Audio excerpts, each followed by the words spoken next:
Praise the Lord everyone. सबको जय मसीह की। मैं बिलीव करती हूँ आप ब्लेस्ड होंगे। आपके घर आने और खुदावन का रूह आज आपको टच करेगा, ज़ात करेगा और ये वचन आप लोगों की ज़िंदगियों में बोया जाएगा। आओ मैं उस वचन को पढ़ती हूँ जो वचन हमें परमेश्वर के दास अपोस्टल अंकुर यूसुफ निरूला जी द्वारा और परमेश्वर की दासी पास्टर सोनिया यूसुफ निरूला जी द्वारा दिया जाता है। आओ मैं उस जिंदा वचन को मैं आप सबके लिए पढ़ती हूँ।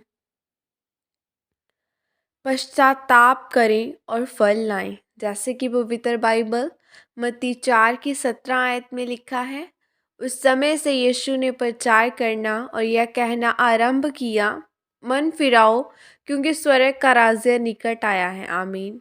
मेरे प्रियो, जब आप बाइबल में मन फिराओ के बारे में पढ़ते हैं तो लिखा है, उस समय में यीशु ने प्रचार करना और यह कहना आरंभ किया कि मन फिराओ क्योंकि स्वर्ग का राज्य निकट आया है। यानी आज प्रभु यीशु मसीह चाहते हैं कि आप अपने पापों की माफ़ी मांगे और स्वर्ग के अधिकारी ठहरे।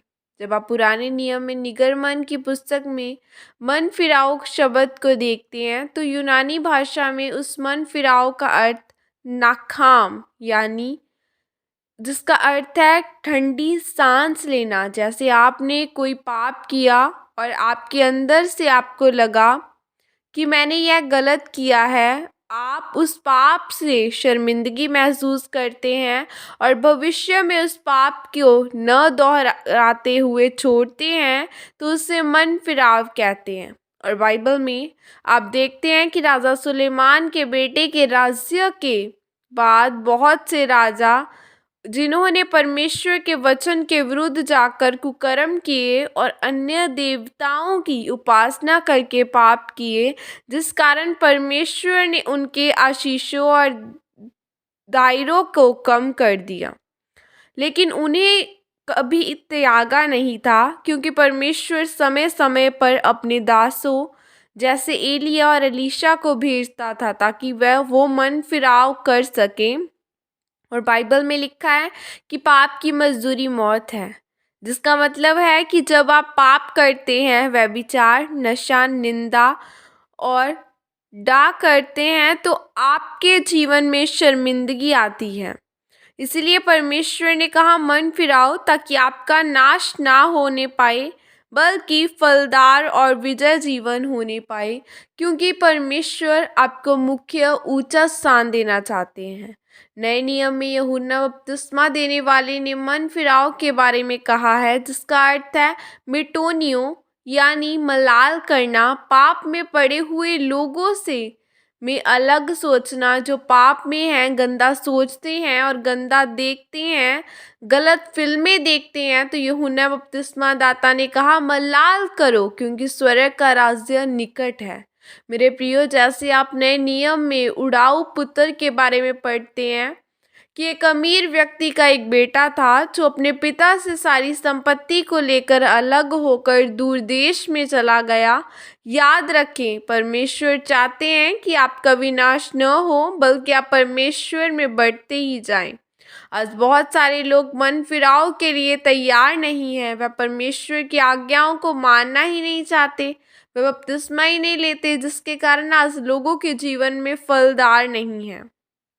इसीलिए मेरे प्रियो, अगर आप अपने जीवन को फलों से भरा हुआ देखना चाहते हैं तो बपतिस्मा लें, पश्चाताप करें, परमेश्वर को अपना उद्धारकर्ता अपनाएं, तब परमेश्वर आपको स्वर्ग का अधिकारी बनाएगा। आमीन। और यह अंगीकार आपकी तरफ से किया जाए। सर्वशक्तिमान परमेश्वर, इस वचन के लिए पिता मैं आपका धन्यवाद करती हूँ और मैं अंगीकार करती हूँ पिता परमेश्वर, मैं अपने मन को फिराऊंगी और पूरे भय के साथ आपके वचनों को पूरा करूंगी, ताकि मेरा जीवन फलदार बना रहे। प्रभु यीशु मसीह के सामर्थ्य नाम में मांगती हूँ। आमीन, आमीन, हालेलुया। फलदार बनने के लिए आपको खुदा के वचनों को फॉलो करना पड़ेगा, आपको खुदा के पीछे चलना पड़ेगा।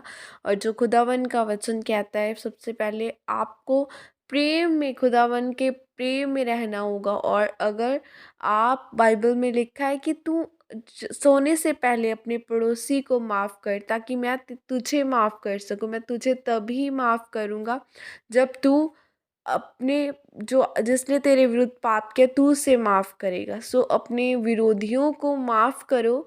चाहे कोई आपके साथ लाख बुरा करे, उन्हें माफ़ करो और खुदा के वचन को पूरा करो, क्योंकि वो ज़िंदा परमेश्वर है और आज कल हर वक्त एक सा रहने वाला परमेश्वर है। उसका वचन कभी नहीं टलता। और अगर आप लोगों को माफ़ करेंगे तो खुदावन, जब आप खुदा से मांगेंगे तो खुदावन फिर आपके पापों को भी माफ़ करेगा। सो अपने आप को नीचा बनाएं और खुदा के नाम को ऊंचा करें। अपने आप को ऐसे बनाएं कि खुदावना, हम जो भी हैं सिर्फ तेरी वजह से हैं, क्योंकि खुदा के बिना हम कुछ भी नहीं हैं। खुदावन ने, हम खुदा का धन्यवाद करते हैं कि उसने हमें चुना और ठहराया ताकि हम बड़े काम कर सकें। हम इस योग्य नहीं थे कि परमेश्वर हमारे लिए, वो ज़िंदा खुदावना हमारे लिए घायल किया गया, मारा गया और तीसरे दिन मुर्दों में से जी उठा। सो खुदावन के नाम को महिमा दे, उस परमेश्वर को धन्यवाद दे जिसने हमारे लिए कोड़े खाए, जो हमारे लिए मारा गया और आज भी ज़िंदा परमेश्वर है। हालेलुया, वो आज भी काम करता। सो उसके ऊपर बिलीव रखें और खुदा के कामों को करते जाएं। खुदावन आपको ब्लेस करे। God bless you all. Praise the Lord. जय मसीह की।